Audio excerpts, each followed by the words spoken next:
Welcome to Kenton Teaches. Enjoy the video.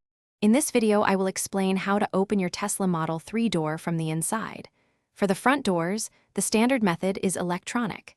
Simply locate the small button positioned at the top of the interior door handle.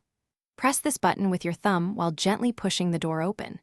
This action electronically releases the latch, allowing the frameless window to drop slightly and the door to swing open smoothly. It's a simple, two-step process for everyday use. In the unlikely event of a power loss, or if the electronic button doesn't work, the front doors have a manual emergency release.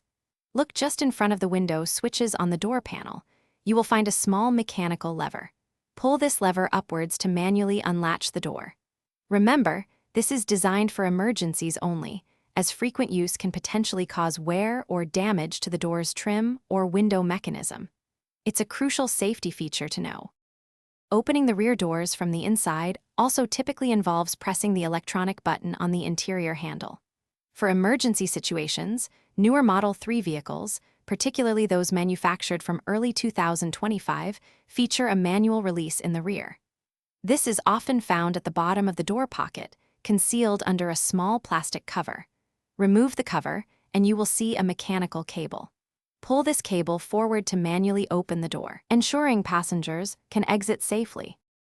It is vital to remember that the manual door releases are intended solely for emergencies, such as when the vehicle has no power.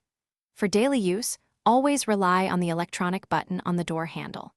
Using the manual release routinely can cause unnecessary wear or damage, as it bypasses the window drop mechanism. Most importantly, never attempt to use any manual door release while the vehicle is moving, as this could pose a significant safety risk to occupants. Thanks for watching. Please subscribe if this video was helpful.